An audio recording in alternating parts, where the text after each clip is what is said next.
Okay, boys and girls, are you ready for the next chapter of Ozma of Oz? Yesterday we left TikTok, Dorothy, and Bellina still stuck on those rocks on that hillside, but TikTok had come up with a plan to get past the Wheelers, which he said are really rather harmless. Let's see if we can figure out what he's going to do. I mean, I wouldn't think they'd be very hard to beat. Their hands and feet are made of wheels. They can't grip or grab or do anything, but I don't know. We'll have to see. The next chapter was called The Heads of Langwidere. They walked slowly down the path between the rocks, Tick-Tock going first, Dorothy following him, and the yellow hen trotting along last of all. At the foot of the path, the copper man leaned down and tossed aside with ease the rocks that encumbered the way. Then he turned to Dorothy and said, "Let me carry your dinner pail." She placed it in his right hand at once, and the copper fingers closed firmly around the stout handle. Then the little procession marched out upon the level sands. As soon as the three Wheelers who were guarding the mound saw them, they began to shout their wild cries and rolled swiftly toward the little group as if to capture them or bar their way. Excuse me. But when the foremost had approached near enough, Tick-Tock swung the tin dinner pail and struck the Wheeler a sharp blow over its head with the strange weapon. Perhaps it did not hurt very much, but it made a great noise, and the Wheeler uttered a howl and tumbled over upon its side. The next minute it scrambled to its wheels and rolled away as fast as it could go, screeching with fear at the same time. "I told you they were harmless," began Tick-Tock, but before he could say anything more, another Wheeler was upon them. Crack went the dinner pail against its head, knocking its straw hat a dozen feet away, and that was enough for this Wheeler also. It rolled away after the first one, and the third did not wait to be pounded with the pail, but joined its fellows as quickly as its wheels could whirl. The yellow hen gave a cackle of delight, and flying to perch upon Tick-Tock's shoulder, she said, "Bravely done, my copper friend, and wisely thought of too. Now we are free of those ugly creatures." But just then a large band of Wheelers rolled from the forest, and relying upon their numbers to conquer, they advanced fiercely upon Tick-Tock. Dorothy grabbed Bellina in her arms and held her tight, and the machine embraced the form of the little girl with his left arm, the better to protect her. Then the Wheelers were upon them. Rattly, bang, bang, went the dinner pail in every direction, and it made so much clatter, bumping against the heads of the Wheelers, that they were much more frightened than hurt, and fled in great panic. All, that is, except their leader. This Wheeler had stumbled against another and fallen flat upon his back, and before he could get his wheels under him to rise again, Tick-Tock had fastened his copper fingers to the neck of the gorgeous jacket of his foe and held him fast. "Tell your people to go away," commanded the machine. The leader of the Wheelers hesitated to give this order, so Tick-Tock shook him as a terrier dog does a rat, until the Wheelers' teeth rattled together with a noise like hailstones on a window pane. Then, as soon as the creature could get its breath, it shouted to the others to roll away, which they did immediately. "Now," said Tick-Tock, "you shall come with us and tell me what I want to know." "You'll be sorry for treating me in this way," whined the Wheeler. "I'm a terribly fierce person." "As for that," answered Tick-Tock, "I am only a machine and cannot feel sorrow or joy, no matter what happens. But you are wrong to think yourself terrible or fierce." "Why so?" asked the Wheeler. "Because no one else thinks as you do. Your wheels make you helpless to injure anyone, for you have no fists and cannot scratch or even pull hair. Nor have you any feet to kick with. All you can do is yell and shout, and that does not hurt anyone at all." The Wheeler burst into a flood of tears, to Dorothy's great surprise. "Now I and my people are ruined forever," he sobbed, "for you have discovered our secret. Being so helpless, our only hope is to make people afraid of us by pretending we are very fierce and terrible, and writing sad warnings to beware the Wheelers. And now, until we have frightened everyone. But since you have discovered our weakness, our enemies will fall upon us and make us very miserable and unhappy." "Oh, no," exclaimed Dorothy, who was sorry to see this beautifully dressed Wheeler so miserable. "Tick-Tock will keep your secret, and so will Bellina and I. Only you must promise not to frighten children any more if they come near you." "I won't! Indeed I won't!" promised the Wheeler, ceasing to cry and becoming more cheerful. "I'm not really bad, you know, but we have to pretend to be terrible in order to prevent others from attacking us." "That is not exactly true," said Tik-Tok, starting to walk toward the path through the forest and still holding fast to his prisoner, who rolled along slowly beside him. "You and your people are full of mischief and like to bother those who fear you. You are often impudent and disagreeable too. But if you will try to cure those faults, I will not tell anyone how helpless you are." "I'll try, of course," replied the Wheeler eagerly. "Thank you, Mr. Tik-Tok, for your kindness." "I am only a machine," said Tik-Tok. "I cannot be kind any more than I can be sorry or glad. I can only do what I am wound up to do." "Are you wound up to keep my secret?" asked the Wheeler anxiously. "Yes, if you will behave yourself. But tell me, who rules the land of Ev now?" asked the machine. "There is no ruler," was the answer, "because every member of the royal family is imprisoned by the Gnome King. But the Princess Langwidere, who is the niece of our late King Evaldo, lives in part of the royal palace and takes as much money out of the royal treasury as she can spend. The Princess Langwidere is not exactly a ruler, you see, because she doesn't rule, but she is the nearest approach to a ruler we have at the present." "I do not remember her," said Tik-Tok. "What does she look like?" "That I cannot say," replied the Wheeler, "although I have seen her 20 times. For the Princess Langwidere is a different person every time I see her, and the only way her subjects can recognize her at all is by means of a beautiful ruby key which she always wears on a chain attached to her left wrist. When we see the key, we know we are beholding the princess." "That is strange," said Dorothy in astonishment. "Do you mean to say that so many different princesses are one and the same person?" "Not exactly," answered the Wheeler. "There is, of course, but one princess, but she appears to us in many forms, which are all more or less beautiful." "She must be a witch," exclaimed the girl. "I do not think so," declared the Wheeler, "but there is something mysterious connected with her, nevertheless. She is a very vain creature, and lives mostly in a room surrounded by mirrors, so that she can admire herself whichever way she looks." No one answered this speech, because they had just passed out of the forest, and their attention was fixed upon the scene before them, a beautiful vale in which were many fruit trees and green fields, with pretty farmhouses scattered here, there, and broad, smooth roads that led in every direction. In the center of this lovely vale, about a mile from where our friends were standing, rose the tall spires of a royal palace, which glittered brightly against their background of blue sky. The palace was surrounded by charming grounds, full of flowers and shrubbery.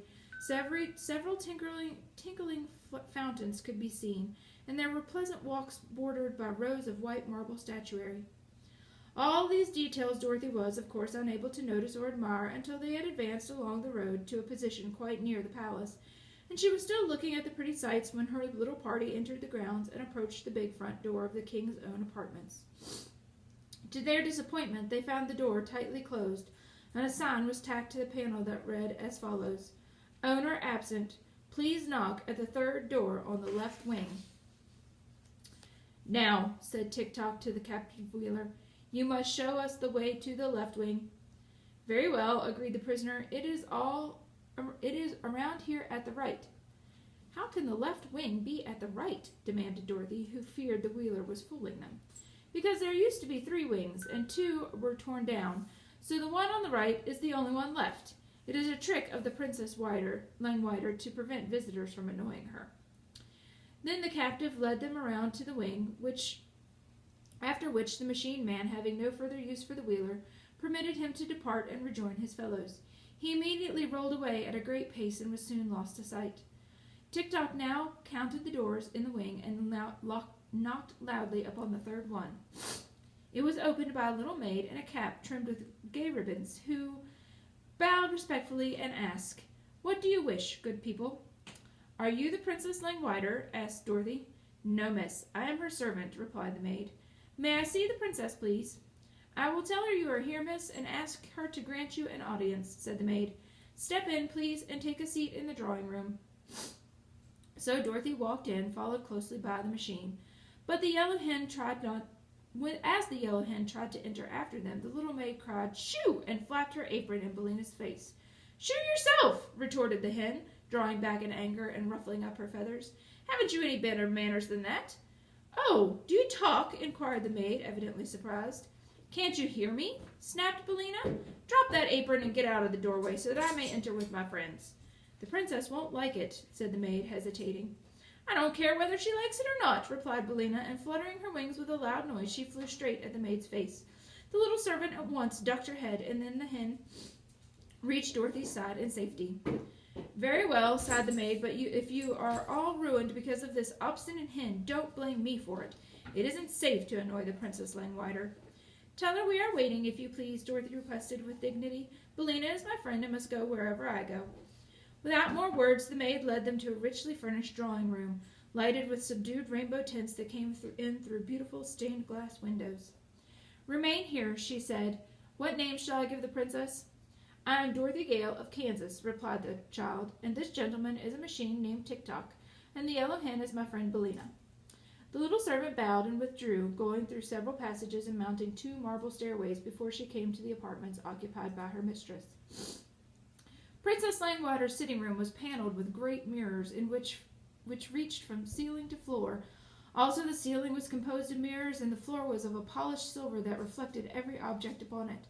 So when Langwidere sat in her easy chair and played soft melodies upon her mandolin, her form was mirrored hundreds of times in the walls and ceiling and the floor, and whichever way the lady turned her head she could see and admire her own features. This she loved to do, and was just as the maid was entering, she was saying to herself, "The head with the auburn hair and the hazel eyes is quite attractive. I must wear it more often than I have done of late, although it might not be the best of my collection." "You have company, your highness," announced the maid, bowing low. "Who is it?" asked Langwidere, yawning. "Dorothy Gale of Kansas, Mr. Tick-Tock, and Billina," answered the maid. "What a strange lot of names," murmured the princess, beginning to be a little interested. "What are they like? Is Dorothy Gale of Kansas pretty?" "She might be called so," the maid replied. "And is Mr. Tick-Tock attractive?" continued the princess. "That I cannot say, your highness. He seems very bright. Will your highness see them?" "Oh, I may as well, Nanda, but I am tired of admiring this head, and if my visitor has any claim to beauty, I must take care that she does not surpass me. So I will go to my cabinet and change to number 17, which I think is my best appearance, don't you?" "Your number 17 is exceedingly beautiful," answered Nanda with another bow. Again the princess yawned, and then she said, "Help me to rise." So the maid assisted her to her feet, though Langwidere was the stronger of the two, and when the princess slowly walked across the silver floor to her cabinet, leaning heavily upon Nanda's arm with every step. Now I must explain to you that the Princess Langwidere had 30 heads, as many as there are days in a month, but of course she could only wear one of them at a time because she had but one neck. These heads were kept in what she called her cabinet, which was a beautiful dressing room that lay just between Langwidere's sleeping chamber and the mirrored sitting room. Each head was in a separate cupboard lined with velvet. The cupboards ran around the sides of the dressing room and had elaborately carved doors with little numbers on the outside and jeweled framed mirrors on the inside of them. When the princess got out of her crystal bed in the morning, she went to her cabinet, opened one of the velvet-lined cupboards, and took the head it contained from its golden shelf. Then, by the aid of the mirror inside the open door, she put on the head, as neat and straight as could be, and afterwards called her maids to robe her for the day. She always wore a simple white costume that suited all the heads. For being able to change her face whenever she liked, the princess had no interest in wearing a variety of gowns, as other ladies are compelled to do when they have to wear the same face constantly. Of course, the 30 heads were in great variety, no 2 formed alike, but all being of exceeding loveliness. There were heads with golden hair, brown hair, rich auburn hair, and black hair, but none with gray hair. The heads had eyes of blue, of gray, of hazel, of brown, and of black, but there were no red eyes among them, and all were bright and handsome. The noses were Grecian, Roman, Rotruse, and Oriental, representing all types of beauty, and the mouths were of assorted sizes and shapes, displaying pearly white teeth when the heads smiled. As for dimples, they appeared in cheeks and chins, and wherever they might be most charming. And 1 or 2 heads had freckles upon the face to contrast better with the brilliancy of their complexions. One key unlocked all the velvet cupboards containing these treasures, a curious key carved from a single blood-red ruby, and this was fastened to a strong but slender chain which the princess wore around her left wrist. When Nanda had supported Langwidere to a position in front of the cupboard number 17, the princess unlocked the door with her ruby key, and after lifting head number 9, which she had been wearing, to the maid, she took number 17 from its shelf and fitted it to her neck.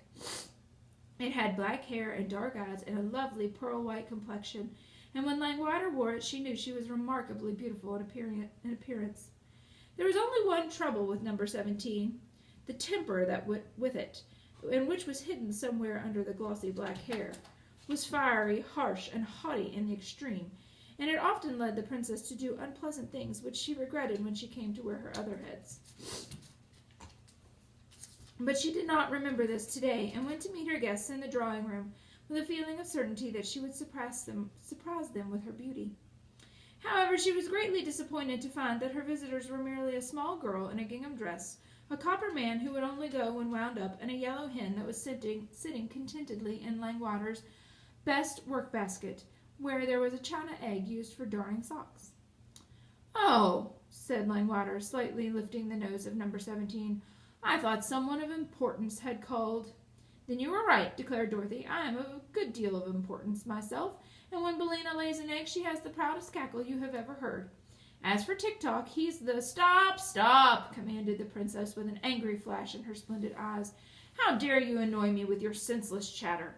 "Why, you horrid thing!" said Dorothy, who was not accustomed to being treated so rudely. The princess looked at her more closely. "Tell me," she resumed, "are you of royal blood?" "Better than that, ma'am," said Dorothy. "I come from Kansas." "Huh!" cried the princess scornfully. "You are a foolish child, and I cannot allow you to annoy me. Run away, you little goose, and bother someone else." Dorothy was so indignant that for a moment she could find no words to reply. But she rose from her chair and was about to leave the room when the princess, who had been scanning the girl's face, stopped her by saying more gently, "Come nearer to me." Dorothy obeyed without a thought of fear and stood before the princess, while Langwidere examined her face with careful attention. "You are rather attractive," said the lady presently. "Not at all beautiful, you understand, but you have a certain style of prettiness that is different from any of the other my 30 heads. So I believe I'll take your head and give you number 26 for it." "Why, I believe you won't!" exclaimed Dorothy. "It will do you no good to refuse," continued the princess, "for I need your head for my collection, and in the land of Ev my will is law. I never have cared much for number 26, and you'll find that it is very little worn. Besides, it will do you just as well as the one you're wearing for all practical purposes." "I do not know anything about your number 26, and I don't want to," said Dorothy firmly. "I'm not used to taking cast-off things, so I'll keep my own head." "You refuse?" cried the princess with a frown. "Of course I do," was the reply. "Then," said Langwidere, "I shall lock you up in a tower until you decide to obey me. Nanda," turning to her maid, "call my army." Nanda rang a silver bell, and at once a big, fat colonel in a bright red uniform entered the room, followed by 10 lean soldiers, who all looked sad and discouraged and saluted the princess in a very melancholy fashion. "Carry the girl to the north tower and lock her up," cried the princess, pointing to Dorothy. "To hear is to obey," answered the big red colonel, and caught the child by her arm. But at that moment Tick-Tock raised his dinner pail and pounded it so forcibly against the colonel's head that the big officer sat down upon the floor with a sudden bump, looking both dazed and very much astonished. "Help!" he shouted. Then the 10 lean soldiers sprang to assist their leader. There was great excitement for the next few moments, and Tick-Tock had knocked over 7 of the army, who were sprawling in every direction upon the carpet. Then, when suddenly the machine paused, and the dinner pail raised for another blow and remained perfectly motionless. "My action has run down," he called to Dorothy. "Wind me up, quick." She tried to obey, but the big colonel by this time had managed to get upon his feet again, so he grabbed fast hold of the girl, and she was helpless to escape. "That is too bad," answered the machine. "I ought to have run 6 hours longer, at least, but I suppose my long walk and my fight with the Wheelers made me run down faster than usual." "Well, it can't be helped," said Dorothy with a sigh. "Will you exchange heads with me?" demanded the princess. "No, indeed!" cried Dorothy. "Then lock her up," said Langwidere to her soldiers, and they led Dorothy to the high tower at the north of the palace and locked her securely within. The soldiers afterward tried to lift Tick-Tock, but they found the machine so solid and heavy they could not stir it, so they left him standing in the center of the drawing-room. "People will think I have a new statue," said Langwidere, "so it won't matter in the least, and Nanda can keep him well polished." "What shall we do with the hen?" asked the colonel, who had just discovered Billina in the work-basket. Put her in the chicken house, answered the princess. Someday I'll fry her for breakfast. She looks rather tough, your highness, said Nanda doubtfully. That is base slander, cried Billina, struggling frantically in the colonel's arms. But the breed of chickens I come from is said to be poison to all princesses.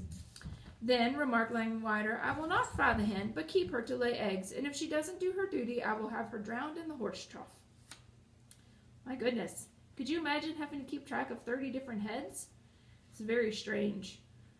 Do you think you'd like to be able to change your head once in a while like Langwidere does? I'm not sure that I would. I mean, I can change my appearance enough by fixing my hair different or whatever. I don't think I need to keep track of 30 different heads. All right. One of the words I thought you might not understand today was vain. When a person is vain, it means they really like how they look, and they do a lot to take care of their appearance, to a point where it's not very nice. They worry more about how they look than other people. Just keep in mind everything that happened in this chapter. Dorothy is now trapped in a tower. TikTok has run down and can't move. And Billina is put in the hen house to lay eggs for the princess. How do you think they will get out of this mess? Because they're in quite a mess. I mean, Dorothy can't leave the tower. She's locked in there. TikTok can't save her. He's run down. So what do you think might happen next? The next chapter is called Ozma of Oz to the Rescue. So maybe we're going to finally meet Ozma, and she will be how Dorothy, TikTok, and Billina escape this prison that they're in. Until tomorrow, think about this. Talk about it with your parents. What's your favorite part so far? Who's your favorite character? And I will be back tomorrow with the next chapter.